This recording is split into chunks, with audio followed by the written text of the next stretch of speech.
السلام علیکم ورحمۃ اللہ وبرکاتہ۔ اللہ تعالیٰ جب بھی کسی انسان کو پیدا فرماتے ہیں دنیا میں، تو وہ بائی ڈیفالٹ ایک مسلمان ہی پیدا ہوتا ہے اور اسلام اور دین حق پہ پیدا ہوتا ہے اور ہدایت کے ساتھ پیدا ہوتا ہے۔ پھر وہ جیسے جیسے بڑا ہوتا ہے اور جو چیزیں وہ دیکھتا ہے، سنتا ہے، سمجھتا ہے، یا جس طرح کی وہ غور و فکر کرتا ہے، کیونکہ اللہ تعالیٰ نے انسان کو اپنی مرضی کا راستہ اختیار کرنے کی اجازت دی ہے، تو اسے جو مناسب لگتا ہے وہ اس راستے کا انتخاب کر لیتا ہے۔ لیکن اللہ تعالیٰ نے ہر انسان کے اندر، چاہے وہ نان مسلم ہے یا مسلمان ہے، بائی ڈیفالٹ ایک ہدایت کا ایک قلعہ لازمی بنایا ہے، جس سے روشنی لمحہ بہ لمحہ پھوٹتی رہتی ہے، چاہے اس کو جتنا بھی دبا دیا جائے۔ جب بھی انسان کوئی غلط کام کرنا چاہتا ہے یا کرنے کا ارادہ کرتا ہے یا کرتا ہے، تو اس کو لازمی اندر سے آواز آتی ہے، وہ قلعہ جو ہے وہ لازمی اس سے آواز آتی ہے کہ یہ جو آپ کر رہے ہو یہ غلط ہے، یہ لازمی اس کو پتہ چل جاتا ہے۔ تو وہ جو قلعہ ہے اس کو دل کہتے ہیں۔ قرآن پاک میں متعدد بار اللہ تعالیٰ نے دل کا ذکر فرمایا ہے کہ ہم نے ان کے دل بدل دیے، ہم نے ان کے دلوں پر مہریں لگا دیں۔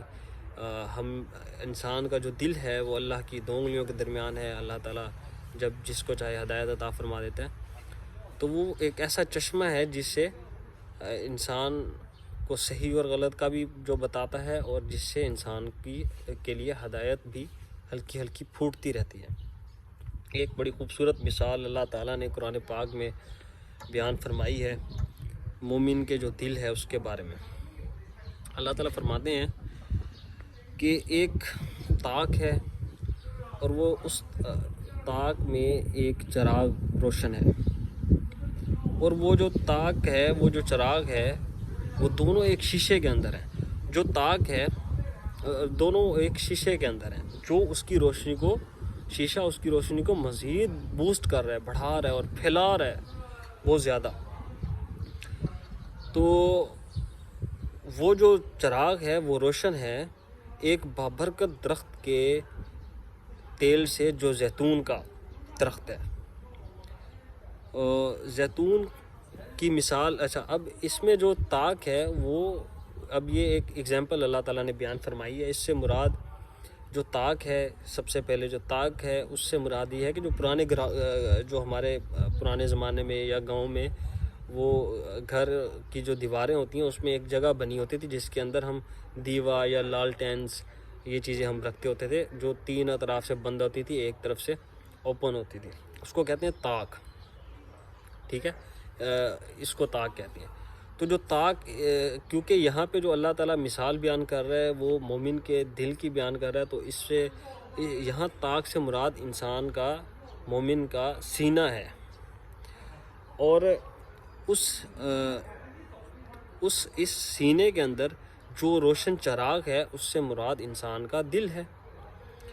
اور دل جو ہے وہ ایمان کی روشنی اس سے پھوٹ رہی ہے، اس سے ایمان کی روشنی یا ہدایت کی روشنی اس سے پھوٹ رہی ہے۔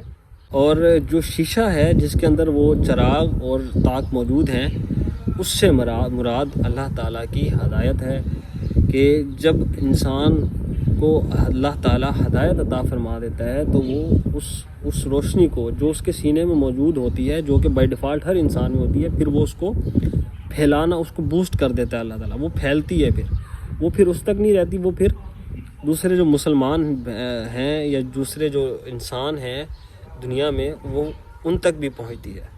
انسان کے جو کردار ہے، جو باتیں ہیں، انسان جو بھی عمل کرتا ہے اس کے بعد، ہدایت آنے کے بعد، تو وہ نیک عمل کرتا ہے، اس سے دوسرے انسان ہیں ان کو فائدہ بھی پہنچتا ہے۔ وہ اس کو دیکھ کے، اس کے کردار کو، اس کی اخلاقیات کو، اس کے عمل کو مسلمان بھی ہوتے ہیں، اور وہ دنیا میں پھر دین حق کے جھنڈے کو بلند بھی کرتا ہے، تبلیغ بھی کرتا ہے، اچھی باتیں بولتا ہے ہمیشہ جب بھی وہ بولتا ہے، اور جو کرتا ہے وہ اچھا عمل کرتا ہے، جو سنتا ہے وہ اچھی بات سنتا ہے، جو دیکھتا ہے وہ اچھی چیز دیکھتا ہے۔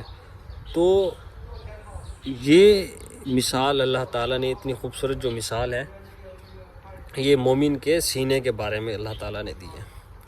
تو اس سے یہ پتہ چلتا ہے کہ اگر کوئی بھی انسان جو ہدایت حاصل کرنا چاہتا ہے، اس روشنی تک جو پہنچنا چاہتا ہے، تو اس کو اپنے دل کو جو ہے وہ اس کو بچا کے رکھنا ہے زنگ لگنے سے، یا اس کو برے اعمال سے بچا کے رکھنا ہے. تو وہ اس کو جب بھی کوئی ڈسٹ یا آلودہ جب بھی دل ہوتا ہے، اس کے وہ دو راستے ہیں موسٹلی جس سے ہوتا ہے. ایک ہیں آنکھیں، ایک انسان کے کان ہوتے ہیں.